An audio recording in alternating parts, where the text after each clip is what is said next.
So, I was gonna do a Bloons Tower Defense evolution video, but obviously people have done that before. Then I thought about the only other series from Ninja Kiwi that actually has more than 2 games in a series, and no, I'm not talking about the original Balloons, I mean SAS Zombie Assault. Forget the fact that Bloons Tower Defense has multiple evolution videos with over 1 million views. I couldn't find one video like this one, let alone with 1 million views. So knowing that, and that Ninja Kiwi released the Ninja Kiwi archive recently that has the entire SAS series, it felt like the opportunity to make this video, and thanks to the archive, I can. So let's get into it. Starting with the very first game in the series, of course we have SAS 1. Oh, what a classic. This is where it all started all the way back in 2008, a much simpler time, especially for Flash game developers.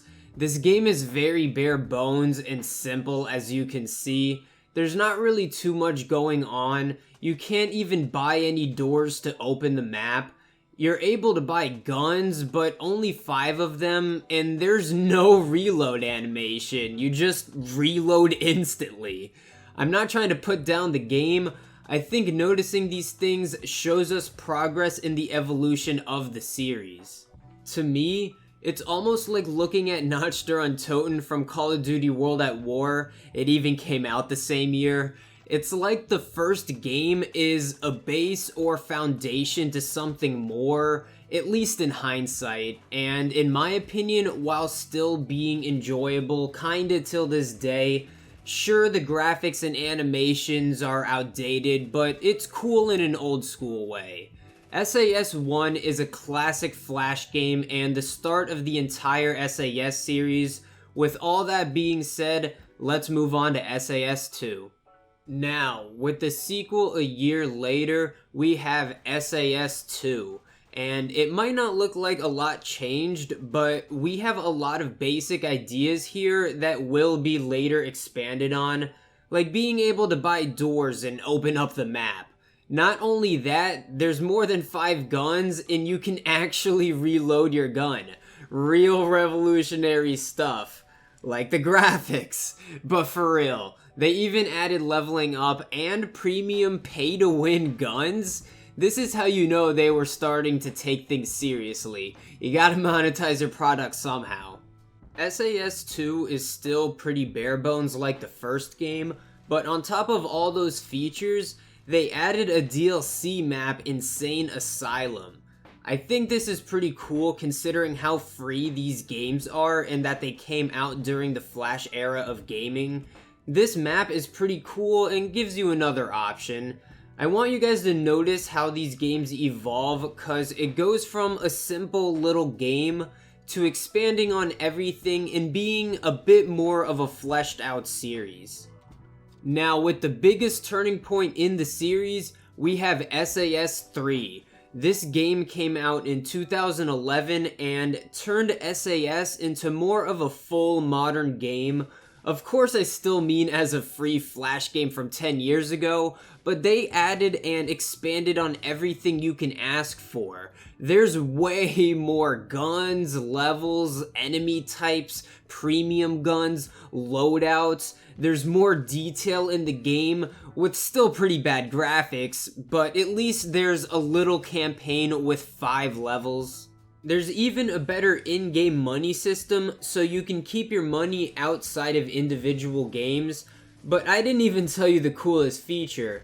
Not only did they add all those things, which makes for a better game and better replayability, they also added co-op. That's how you make almost any game better. But too bad it's about 10 years later and there's no point in trying to find other players. I bet it was fun back in the day, but I'm sure you guys can see why SAS 3 was a major turning point for these games. I think it's safe to say that this is most people's favorite game in the series, or at least the biggest impact in the series. Now, with the latest game in the series, we have SAS 4. Now, this game, I feel like lots of ongoing series gets to this point where their game is not as simple as it used to be, and in some cases not as fun as they used to be.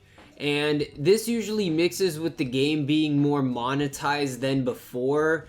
This might seem like I'm setting you up to call this a bad game or something, but not really. I think it depends on how you look at it.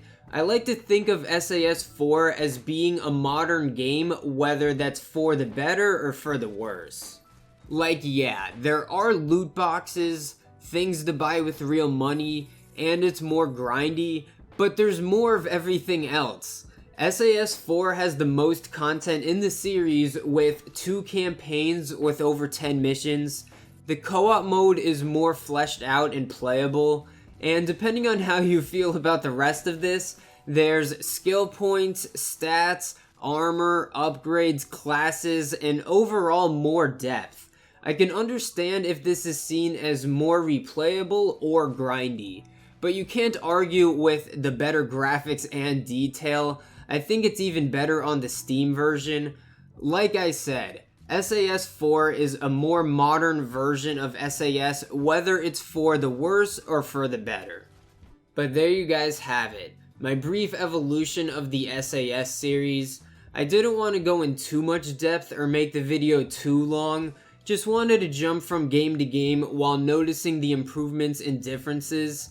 It was really fun making this kind of video. I'm a little surprised I'm one of the first, if not the first, to make this kind of video for SAS, considering other people made them for Bloons Tower Defense. I know that game is more popular, but SAS should be second on the list of Ninja Kiwi games. That's why they should make an SAS 5. Get the hype back into an action game, and for the SAS fans, it's been over 6 or 7 years. Ninja Kiwi, please. Anyway, I hope you guys enjoyed the video. Leave a like if you did and want to show some support. Subscribe if you've been enjoying my videos. Drop a comment if you have any opinion or nostalgia for the SAS series. Maybe comment your favorite game, and I'll see you guys in the next video. Peace.